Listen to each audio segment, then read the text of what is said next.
Assalamualaikum, Shalom, Om Swastiastu, Namo Buddhaya, Salam Kebajikan. Halo semuanya, perkenalkan nama saya Nela Gracela. Saya dari Universitas Maritim Raja Ali Haji, Angkatan 22, Fakultas Ilmu Sosial dan Ilmu Politik dengan NIM 220504133. Dalam video kali ini saya akan memberikan topik penting dalam studi hukum internasional, yaitu hukum perjanjian internasional. Saya akan jelaskan konsep dasarnya, asas-asas utama, dan kemudian kita bahas secara lebih dalam tentang kasus Laut Cina Selatan dan bagaimana hukum internasional berperan dalam penyelesaiannya. Yang pertama, apa itu hukum perjanjian internasional?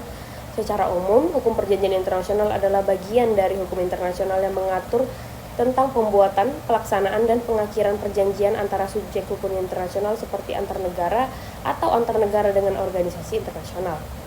Instrumen utama yang menjadi acuan dalam hukum ini adalah yang pertama Konvensi Wina 1969 tentang hukum perjanjian internasional. Kedua, prinsip-prinsip dasar dari Piagam PBB dan konvensi multilateral lainnya. Apa prinsip-prinsip utamanya? Beberapa asas penting dalam hukum perjanjian internasional adalah yang pertama Pacta Sunt Servanda, artinya perjanjian harus dipatuhi, negara yang sudah meratifikasi wajib melaksanakan isinya dengan itikat baik. Kedua adalah good faith atau itikat baik. Dalam negosiasi dan implementasi perjanjian, semua pihak diharapkan bertindak jujur dan tidak menipu.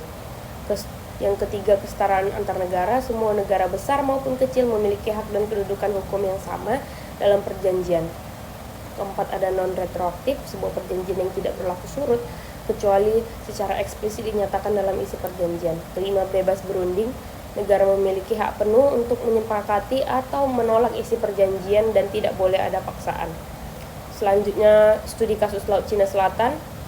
Laut Cina Selatan adalah kawasan yang strategis secara ekonomi maupun geopolitik. Sekitar 30% perdagangan laut dunia melewati wilayah ini. Tapi kawasan ini juga jadi wilayah konflik yang melibatkan negara Cina, Filipina, Vietnam, Malaysia, Brunei, dan Taiwan. Masalah utamanya adalah klaim teritorial tumpang tindih, terutama karena Cina mengklaim hampir seluruh wilayah dengan dasar peta kuno yang disebut Nine Dash Line. Padahal menurut UNCLOS, United Nations Convention of the Law of the Sea, tahun 1982, setiap negara hanya berhak atas pertama 12 mil laut sebagai wilayah teritorial dan 200 mil laut sebagai zona ekonomi eksklusif atau ZEE dari garis pantai.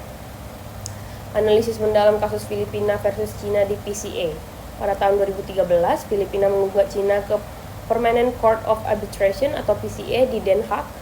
Gugatan ini bukan tentang siapa yang memiliki pulau, tapi apakah klaim Cina sah menurut UNCLOS dan apakah tindakan Cina melanggar hak berdaulat Filipina. Argumen Filipina itu mengklaim bahwa Nine Dash Line bertentangan dengan UNCLOS karena tidak didasarkan pada hak maritim yang diatur hukum internasional. Cina melakukan aktivitas penangkapan ikan, membangun pulau buatan, dan mengusir nelayan Filipina di area secara hukum masuk ZEE Filipina. Putusan PCA tahun 2016, yaitu Cina tidak memiliki dasar hukum untuk mengklaim hak historis atas wilayah dalam Nine Dash Line. Yang kedua, tindakan Cina melanggar hak berdaulat Filipina atas zona ekonomi eksklusifnya.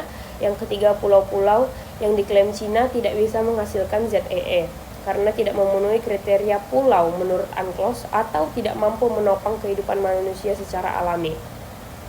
Dampak putusannya itu secara hukum internasional, putusan ini final dan mengikat meskipun Cina menolak mengakui dan menjalankannya. Ini menciptakan dilema diplomatik, hukum sudah memutuskan tapi tanpa mekanisme pemaksaan. Pelaksanaan keputusan menjadi sulit. Posisi Indonesia saat ini sebenarnya bukan pihak langsung dalam gugatan ini, namun mendukung prinsip bahwa UNCLOS harus dijadikan dasar utama dalam menyelesaikan sengketa. Indonesia juga menghadapi tantangan di wilayah Natuna yang sebagian besar diklaim Cina termasuk Nine Dash Line, padahal secara hukum internasional ZEE adalah kepunyaan Indonesia. Beberapa hal yang harus kita pelajari dari kasus ini. Pertama, perjanjian internasional seperti UNCLOS adalah alat penting dalam menyelesaikan sengketa antar negara, apalagi di wilayah strategis. Yang kedua, meski tidak semua negara mematuhi keputusan lembaga arbitrase, keberadaan hukum tetap menjadi pegangan moral dan hukum internasional. Negara kecil sekalipun seperti Filipina bisa mendapatkan keadilan jika menggunakan jalur hukum yang tepat. Demikian hasil ujian tengah semester saya ucapkan terima kasih.